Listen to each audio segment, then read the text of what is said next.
And thank you so much, Michael. Before I begin my talk, we have a couple of very, very special guests this morning, and they are pretty invisible to all of you. But let me just tell you, first of all, we belong to Centers for Spiritual Living, our home organization, which is located in Golden, Colorado. And Fred tonight is going to tell some of us a little bit about what that means. But for now, I would just like to say one of the things it means is our organization has 2 directors. And those directors happen to be here this morning, and I'm so thrilled they're here. So just quickly, I would like to introduce you to the Director of Member Support and Education and Publishing, Reverend Dr. Judy Morley. And beside her, the Director of Operations, Steve Burton. So some of us are going to see them later on because Steve is going to speak to us at our banquet. We're very excited about that. But before I went any further, I wanted to tell you about them being here. My talk this morning is awareness to action, from awareness to action. And I may have it up there or not. I do. Yay. From an awareness to action. And when you think about it, that's how everything goes. Whatever we are aware of, our actions come out of that awareness. They couldn't be any other way. But sometimes our awareness is at such a level we're reacting rather than choosing. So I think I've got it going the right way. Mary, could you advance, please? My little gadget isn't. There we go. So awareness. Awareness simply means what you're aware of. What you're aware of. And when we study in a center like this, we become aware. We start to understand that we're more than our bodies. We're more than our thoughts. We're more than our actions. We're more than our beliefs. That we are one with the creator of the universe and are subject to its laws.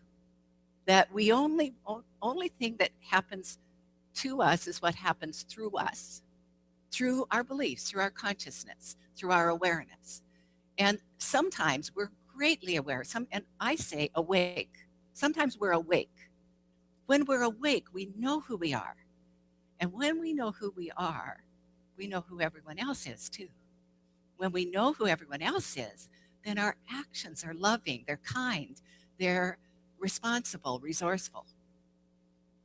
And when we are asleep, not so much. So I love this picture, and what it says is actions speak louder than words. So the actions that we take, truly, and this little boy is helping a little girl down some steps. And I just thought it was charming to see this action. You can see there's kindness, there's consideration happening. So this child is saying, I care for you. I like to think it's an older brother with his sister, but it could be any boy and girl. It's actions speak louder than words. I had little brothers, and I know I wasn't kind to them. Right up until I was about 40, I think. But anyway, we learn and we grow. I didn't know who I was for a long time. I was asleep. Here's the thing. When you awaken, you take one small step. One small step. You take one small step from an awareness of who you are. One small step towards your wholeness, towards your prosperity, towards your well-being. You don't have to embrace it all at once. When you're studying, it's the same thing. You try one small thing at a time. And then from that ease, from doing that one small thing, you'll do other things. I read a story about awareness I want to share with you. It's a teaching story, and I believe it comes out of the Sufi tradition. But it's the story of someone went to a great master and said, Master, please teach me how to stay in consciousness, how to be how to be awake. And he said, I really want to learn, but I must tell you one thing first. I'm a thief, and I will always be a thief. I've tried to quit. I can't quit. So don't try to, if you'll accept me as your student, but you can't change me from being a thief because I like stealing. And so I steal. And the master said, you're accepted as my student, and it's quite all right with me if you continue to be a thief. I only have one condition, that you stay awake in everything you do. You stay awake. You stay in awareness. In awareness. So the thief went about and he tried to do his thing, but he'd be awake and see his oneness with all life. And he came back to the master and said, Master, I can't do it. I even broke into the prince's palace and I saw all this gold treasure. But when I was aware, when I remembered who I was, when I was awake, they were just stones. They weren't nearly as valuable as my connection with Source. And the master said, very well, I still continue accepting you as my student. So you see, that is the way it is for us. When we awaken, we still see the same life that we've always been living. We see the same people, but the people see us differently and we start to see the world differently. I had a great experience this morning. I stopped at Starbucks as usual, but I knew what I was going to speak about. So for the first time in, I hate to say, probably 3 years, I used my travel mug because that is in alignment with my beliefs of looking after the planet. To take my cup with me to get my drink rather than getting a disposable cup. And I was feeling pretty good about myself. And I parked my car and I was walking and this car came by me. Guy rolled down his window and he said, this has never happened. He said, you look so beautiful today. Was not a person, I thought maybe I knew the guy. I'd never seen him before in my life. You look so beautiful today. That's a great outfit. I went into Starbucks and the server there also commented. I thought, this doesn't usually happen.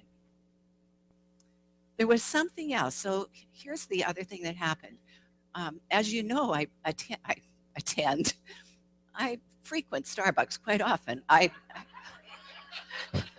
Some of you figured that out, and so for birthday presents, I get a car. I mean, I love it, and it's fine, and I know that I'm not doing myself terrible harm because I believe it's all good for me and it's all God. But anyway, I got a survey, and the day I got the survey, I had noticed something.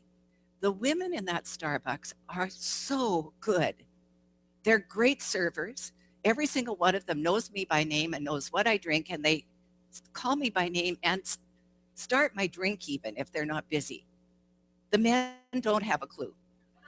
They don't know me. They've served me maybe 15, 20 times, and they still ask my name, and I say, it's Heather again. And I try to be, anyway, I had this survey, and one of the things they ask is, did the server remember your name? And I thought, well, some do and some don't. I'm going to put it in the middle, and then I'm going to explain. So I put it in the middle, and there was no place to give comments. So I went to the manager, and I said, I want to explain this because I love this place. And the most of your servers, especially the women, are terrific. And the men are good at their jobs, but they're not good people because they don't bother learning my name. And when I went in this morning, he happened to be there. He wasn't working. He was sitting at the counter watching his 2 men servers. And I thought, this is good. I did. I thought it was good because obviously this is a people business, just like this is a people business. The Center for Spiritual Living is about you. It's about you learning to live in such a way that you're awake and aware. Okay. And then there. Okay. So what we do, maybe I want to go back one. And I can. Yay. First of all, we use our awareness to notice what God is saying to us, what that inner voice is saying to us. What is our vision for our life? What are the desires of our heart? What do we want to be, do, or have? Has to start there. We start there. We become aware, and then we need to take action. And the first action for most of us, especially those of us who've taken a few classes, is to pray first. You listen, you meditate, you hear the voice of God, and then you pray for what it is you do want. Not what you don't want, but what you do want. That's the first action you take. Now, some of you don't even know this because here in the public places, I call it affirmative prayer, but any of you students know that it's really called spiritual mind treatment. Affirmative prayer is called spiritual mind treatment. And in the old days, we used to say, treat and move your feet. Treat and move your feet. In other words, become aware, pray, and then take action. What action should you take? Whatever is the next thing to do. Whatever is the next thing to do. And sometimes you think, well, that has nothing to do with what I was praying for. It doesn't matter. Do it anyway. Whatever is on your path is yours to do.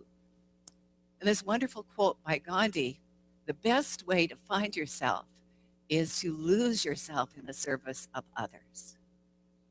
When you give to others, when you volunteer in a center like this or any place, when you give of your time or your talent, you are benefiting first you. Before you've even benefited the organization, you benefit you. Why? Because your consciousness has been up-leveled. You're now operating as God operates. This thing itself that simply gives of its beauty and grace and wholeness. So the gift of service. I know many of you are in service here, and if you're not already in service, see Kathy Story, who's holding high watch in the back of the room, because you will be so grateful that you took a chance and thought, maybe there's something I could do over there. Maybe there's something I could do there. So you treat, pray from your inspiration, and then you do the next thing. That's the action you take. And here's, remember, who doesn't remember the story of the emperor's new clothes? No, good. I'm not going to demonstrate it. You'll be happy about that.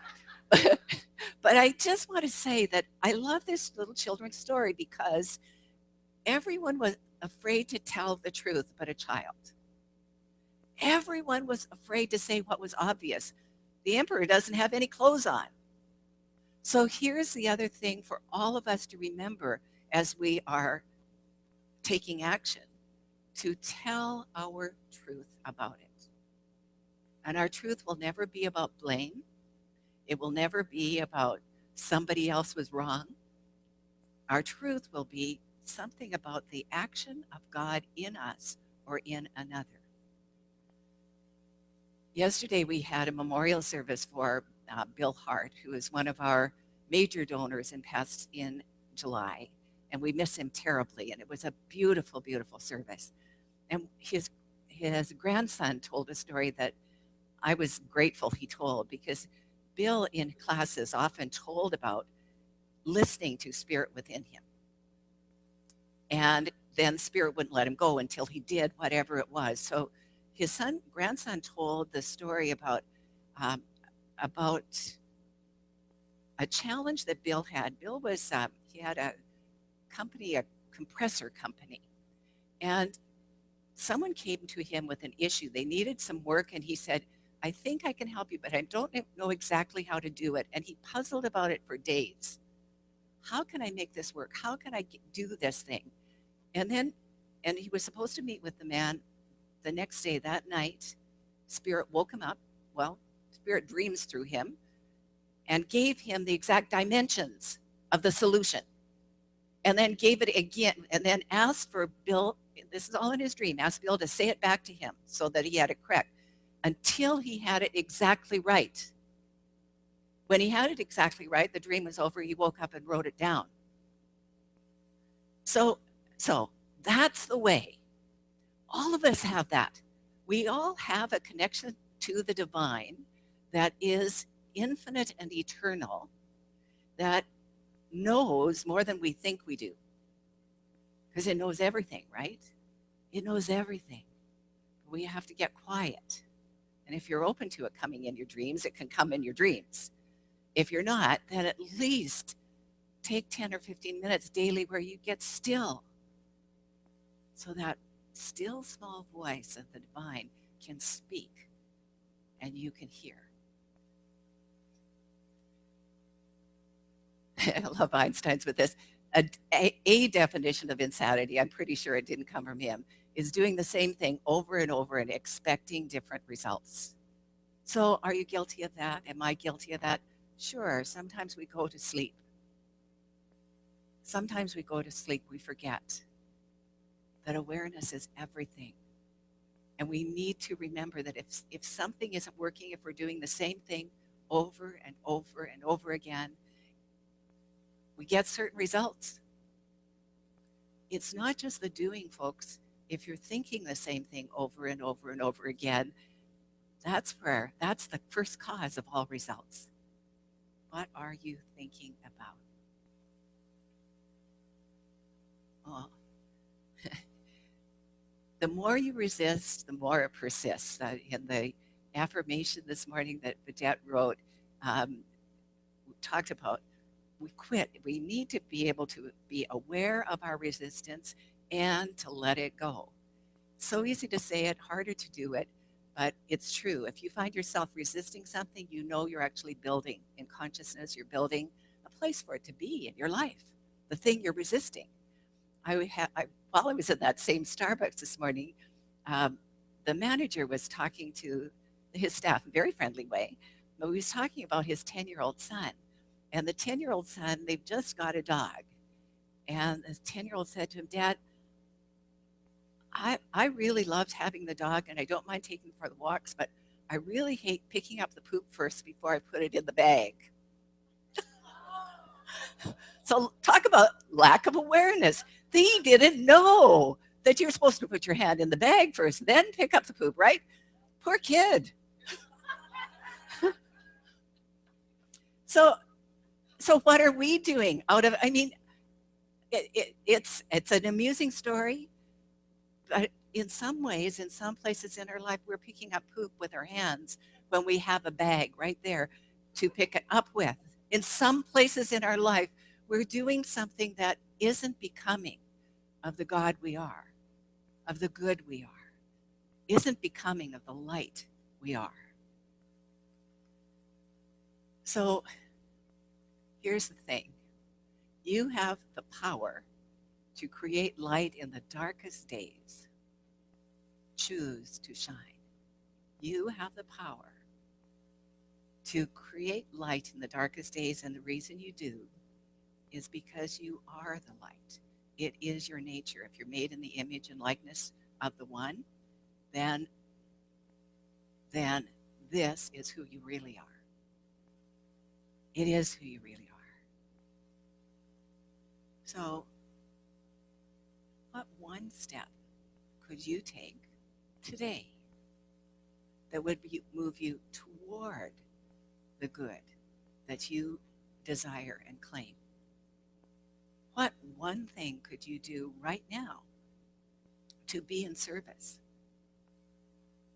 What one thing could you do that would make you aware that you are aware? There's several levels of awareness. I found one pyramid that said that there were 7, and I looked at it and thought, maybe there are 7. I don't know if there are 7 or 12. I know that there are at least 4. And the easiest way to think of it is this way. There's a consciousness that is victim related. It's a consciousness of things happen to me. Things just happen. I get smacked by life and then I get up and life smacks me again. Or I get lucky in life and then it's something like that, but it has nothing to do with the consciousness of the person. So it's a life happens to me consciousness. The second level of consciousness is when we learn, like Michael's song, I've got the world on a string. So So it happens by me. I'm making it happen. By goodness, I'm going to make this thing happen. That's not bad, but it's there. You'll be very tired because what you're saying is, I have to control everything that's happening. I have to make it sure it happens. I have to make it happen. So there's another level. And that other next level is that it happens through me, through me. Now we're using the awareness that God is what I am, operating through its perfect law, and it's easy. It happens through me. And I still meditate and pray so I can hear what it is that's wanted. I still get quiet so I hear the voice for God in me. I still take the actions after the prayer. And the fourth level of consciousness is when there's no sense of separation whatsoever. It happens as me. Life happens as me. Put your hand on your heart. I allow life to move through me. I